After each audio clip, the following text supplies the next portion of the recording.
êtes toujours dans la presse. On ne vous voit plus. Non, pratiquement, je n'y suis plus. Je n'y suis plus depuis quelques années, j'ai quitté.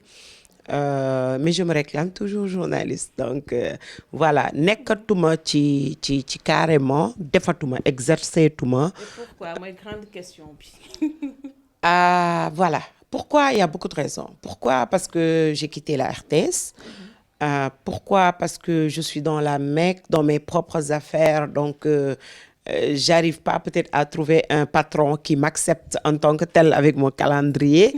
Pourquoi? Parce que, bon, peut-être que aussi à un moment donné, je ne m'entendais pas exactement comme je voulais avec ceux pour qui je travaillais. Donc, il y a eu des incompréhensions. Après, il y a eu un contentieux. Ça n'a pas été facile. Après, bi ñu réglé loolu ba pare j'ai préféré quitter. J'ai préféré quitter parce que man bëgguma tooñ. Et aussi damay bëgg bu heure wax jotee ma wax te fekk li may wax ki may seetaan du ne ma li ngay wax du dëgg. Donc, bi ma gisee ni lii mënatul wéy, j'ai préféré renoncer à un salaire, renoncer à des avantages, renoncer à des privilèges, renoncer à une stabilité et partir à l'aventure. Et sant yàlla, je l'ai pas regretté parce que tout simplement ku ma xam-xam ne je suis pas épicurienne. Donc yàlla mu ngi may dimbale duma koo xam ne aussi yenn yi sonal na ma li sonal nit ñi man sonaluma. Et je sais que si c'est pour travailler seulement là, je sais travailler, donc il y a pas de souci, j'ai pas peur de l'aventure. Donc je suis partie, pas par gaieté de cœur, hein, et je sais que je peux retourner dans ma maison de cœur quand je le pourrai. La RTS, c'est ma maison de cœur. Voilà, dans ma passion en tant que journaliste aussi quand je le pourrai. Maintenant, c'est vrai que c'est possible que j'y retourne avec un statut beaucoup plus libre boo xam ne di nga mën def émission. Après nga dem mais inchallah xam naa su ma jógee màkk ñibbisi bu aj gi passé dinaa gën a am jot ñu xool loolu yëpp nuñ koy defee peut-être ma ñëw Seneweb, peut-être ma dem Leeral, peut-être ma dem TFM, peut-être ma dem RTS, je sais pas, mais il se peut que je revienne à l'antenne très bientôt inchallah. Ok li tax nga quitté RTS dama bëgg ñu ñëwaat si bien que je rappelle que ni defoon waxoon nañ ko waxoon nañ c'était au mois de décembre ou janvier bien avant la présidentielle nga def ay révélations malheureusement nag.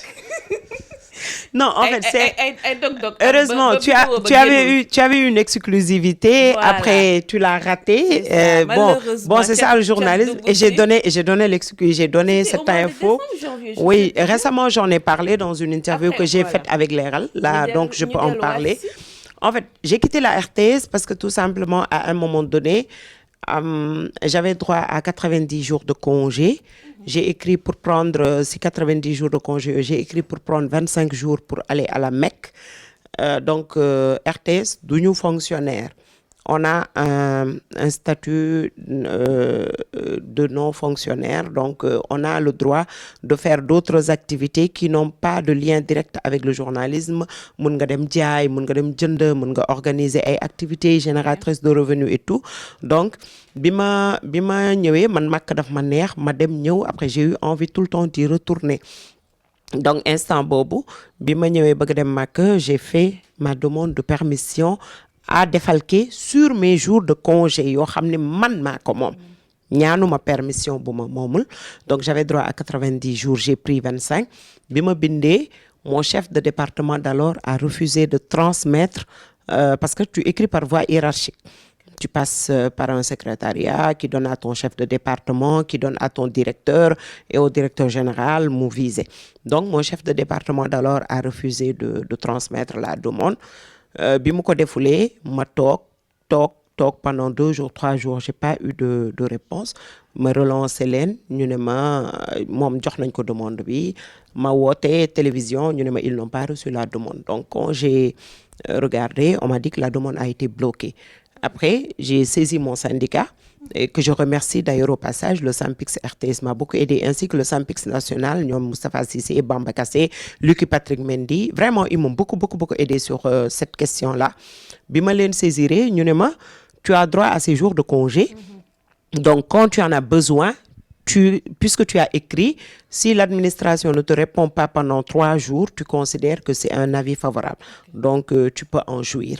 Donc, quand ils ne m'ont pas répondu, j'ai considéré que je pouvais en jouir. Mais avant lolo, on a directeur télévision bi directeur général par intérim bi alors c'était Michel Diouf, j'ai appelé Pape Atou, j'ai saisi tout le monde woo leen, je les ai mis devant le fait, ils m'ont dit oui puisqu'il n'a pas transmis, bon on va voir léegi toogal nga déglu et tout. J'ai dit bon dinaa toog ma déglu. 72 heures après, aucune réponse et on devait partir. Donc après j'ai fait un courrier pour dire que j'ai déposé mes demandes de congé, j'ai été aux ressources humaines pour vérifier que c'était bien acté et tout, que j'y avais droit. Après ma demee ma egg Médine dama départ rek egg si Médine tak toog sama couloir hôtel ñuy jël chambre yi ñu woo ma. Ils ont appelé mon mari leur a dit que nekkuma fi, ñu woo ma. Allô Ourey ça va man leen ça va ñu ne foo nekk ma ni maa ngi Médine mu ne ah d'accord, donc mon chef de département d'alors mu ne d'accord, coupé. Ndekete il était avec un huissier, donc le huissier est entré dans la rédaction ñu bindal ma constaté absence, abandon de poste. Donc automatiquement ñu coupé sama salaire pendant 1 mois 2 mois. Man comme que li may wax je suis pas épicurienne, donc man des fois salaire bi mën na dugg pendant 1 mois je ne me rends même pas compte. Donc quand je suis rentrée me reprendre après bi ma reprendre bon jékki-jékki ma ne waa man SMS CBAO gëj naa ko jot de ma ne nii tak je consulte je vois rien, je me renseigne, on me dit non rien n'est passé. Ma laajte ñu ne ma est-ce que doo vérifier est-ce que gars yi dagguñu sa salaire. ma ñëw laajte ñu ne ma effectivement on a reçu des instructions de la direction générale demandant à ce qu'on suspende ton salaire, à ce qu'on te paye pas ton salaire. J'ai dit ne pas me payer mon salaire. ñu ne ma waa ma la mais attends, moi je me suis absentée quelques jours. Par rapport à ces absences-là, c'était sur des jours auxquels j'avais droit. Et depuis plus d'1 mois, j'ai repris. Donc, non, après, on nous a donné des instructions. Et la direction générale, c'était Racine Talla.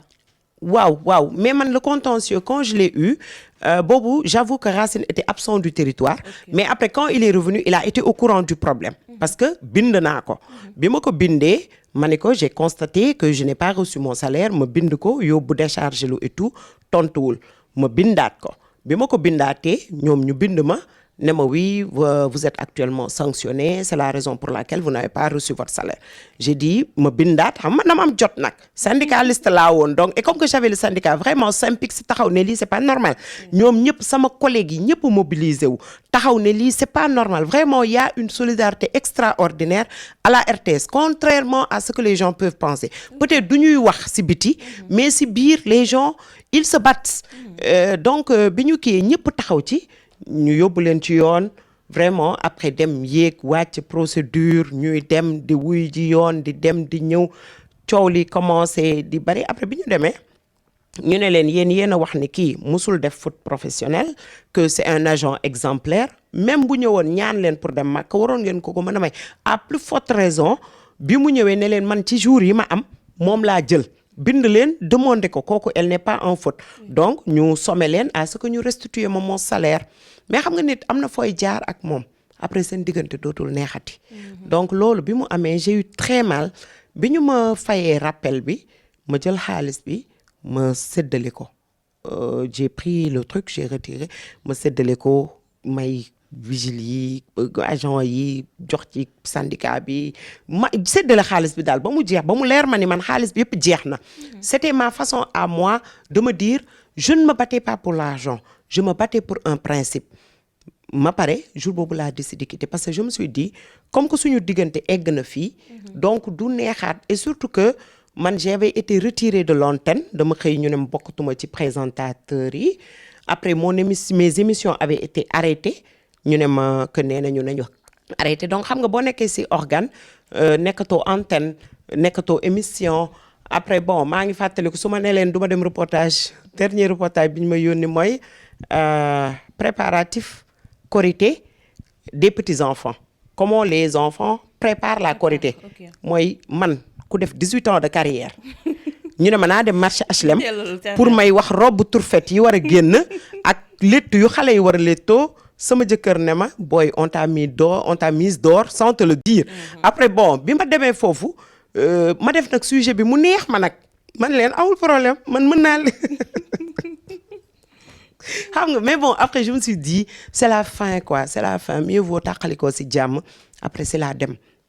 Et très sincèrement, j'ai demandé à partir. Après, quand je suis partie aussi, j'ai pas regretté. Je suis restée 1 an sans revenir à la RTS. Mais après, ben jour, je me suis dit, mais RTS, man, sama kër la.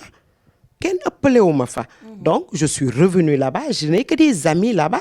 Je n'ai que des sœurs, des frères, sama ay xarit, sama ay collègues, ñoo xam ne dama séq ak ñoom jàmm. Je suis revenue. Dem di leen seet di nuyoo waxtaan séq ak nit ñi jàmm. Surtout que après lu ma doon liggéey aussi, quand tu fais de la communication, tu travailles forcément avec les médias. Di nga séq ak ñoom jàmm et tout. Ma ñëwaat séq ak ñëpp jàmm, séq ak ñëpp salaam et tout.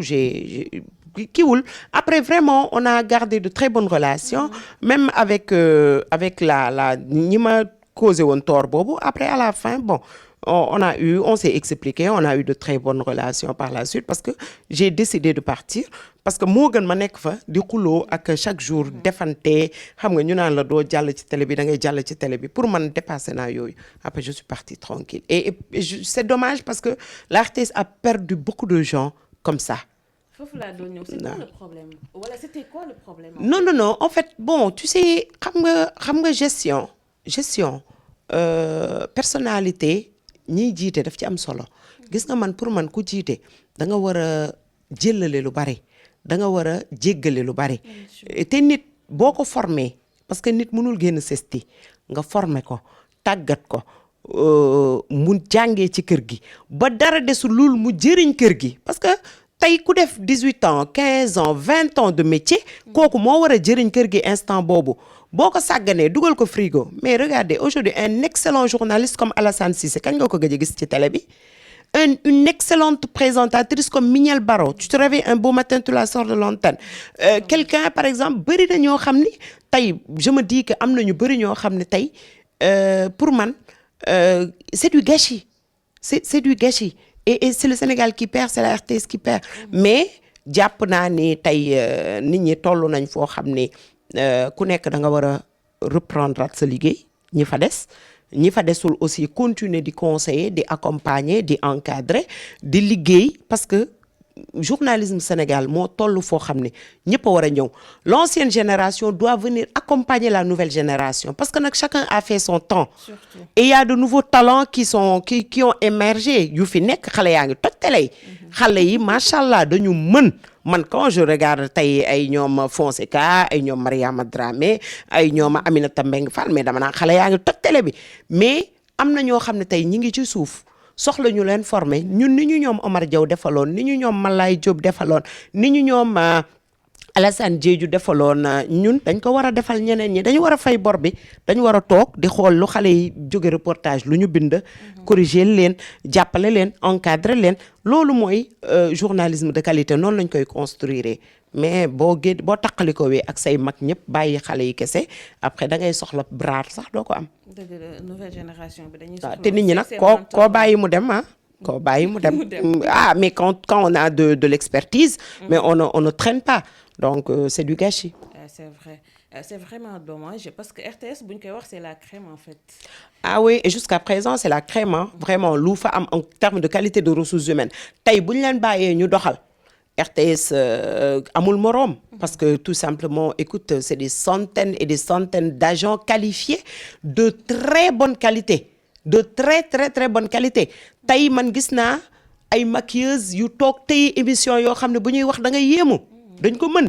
RTS mooy ñoo xam ne dañu polyvalent da ngay ñëw yow koo xam ne mën nga nekk tey technicienne suba tu te retrouves à l'antenne mën nga nekk journaliste demain tu te retrouves en train de réaliser un documentaire de très grande qualité mën nga nekk tey journaliste RTS dañuy monter dañuy filmer dañuy réaliser donc vraiment il y a du potentiel vraiment je demande à la nouvelle équipe d'accompagner les gens à libérer les énergies ñi fa nekk nañ leen jàppale ñu exploser le talent bi nekk ci ñoom parce que talent bi macha allah bari na trop man xam naa bu baax ñi fa nekk ay kàngam ñoo fa nekk et nañu libéraliser antenne bi nañu ubbi antenne bi nañu bàyyi nit ñi ñu génnee seen xalaat yi tey xale boo gis journaliste boo gis wala technicien boo gis RTS mais am na des dizaines d'émissions yu mu bind teg ko nañ bàyyi nit ñi ñu liggéey. Surtout espérons que dina changer puisque direction ba changer na de visage. Ouais, j'ai entendu Pape Alé tenir un propos très très très fédérateur et très responsable et maintenant ñi fa nekk aussi nañ ko ci accompagner parce que ñane ci kër ga ñooy borom kër ga ki jiite kër gi gan la ci kër gi day ñëw day dem ñi fa nekk nag mooy ñoom ñoo mën a defar kër gi te RTS këru Sénégal la këru Sénégal xale yi temps yi maa ngi leen gis ñuy tooñ naan ndekete xamuñu woon ne RTS nii la rafete nii la yànjee xam nga xale yi patriotes yi dañoo mën a tooñ mais dañ koy ñëpp a koy seetaan mais pourtant li fi ne moo fi nekkoon ba tey dara changé wul mais nañu bàyyi nit ñi ñu liggéey. noo gisee Pape Alé à la direction. Bon, je l'ai écouté parler. Pape Alé, c'est quelqu'un qu'on connaît. C'est un journaliste qu'on connaît très bien, c'est un frère. Dañ koy ñaanal yàlla et li ma ko wax mooy yal na la yàlla taxawu ba mission bi la kilifa yi dénk nga mën ko matale. Moi, personnellement, je sais qu'il peut réussir. Parce que gis nga boo nekkee journaliste da ngay xam métier mi mais boo ñëwee nga jiite bul xeeb kenn bul beddi kenn bul xeex kenn jëlal ñëpp nga boole. jëlal ñëpp parce que yow ñëpp buñ la liggéeyalee mais yaa koy jëriñoo et may ñaan nag agent ya fa nekk tamit ñu jubboowaat bu baax a baax parce que dafa bëri woon ay dissension kër gi dafa bëri woon ay problèmes yoo xam ni entre collègues te jaru ko ñun ñëpp ñoo bokk kër gi nañu jubboowaat Synpics Simpap CNTS na ñëpp àndaat ñu def travailleurs de la RTS ñu ànd ak direction bi ñu defaraat kër gi defaraat antenne bi reprendre suñu place de leader en Afrique man waxuma Sénégal de ñun dépassé nañu Sénégal en Afrique. waaw parce que gis nañu RTS léegi moom macha allah am nañu plateau yu bees. non mais attends mais nag quand même je félicite Racine Talla par rapport à ça parce que quand même il a osé. Faire un bond à la RTS sur le plan technique peut-être fi mu échoué mooy ci yenn ci nit ñi mais am na loo xam ne ci wàllu bilan matériel liggéey nit ñi kii bi outil capacité vraiment def na ci lu am solo loo xam ne tey c'est un héritage et l'histoire retiendra que c'est lui qui l'a fait et même sur le plan du management xëy na ku nekk ak sa tempérament xëy na jéem na lu mu mën am na ay erreurs maintenant nag des fois dafay am yoo xam ne yow même boo ko bëggul ña nga nekkal dinañ la dugal ci ay erreurs yow boo ñëwee li nga war a def mooy kilifa du nekk benn nopp da ngay déglu ñëpp xëy na loolu moo ko induire en erreur malheureusement ba nit ñi egsi fi ñu egsi mais dañuy ñaan Pape Alé na góorgóorlu ba vraiment qu'on retrouve la RTS sereine bi nit yi amoon man ça me tient à cœur ça me tient vraiment à cœur na ñëpp àndaat ñu ànd ak dal ñu liggéeyal réew mi mais tamit ñu ubbi antenne bi ba ñëpp mën cee jot parce que aussi problème mu RTS mooy tout le monde n'a pas accès à l'antenne de la RTS nañ ko ubbi sénégalais yëpp ko moom nañ ubbi yëpp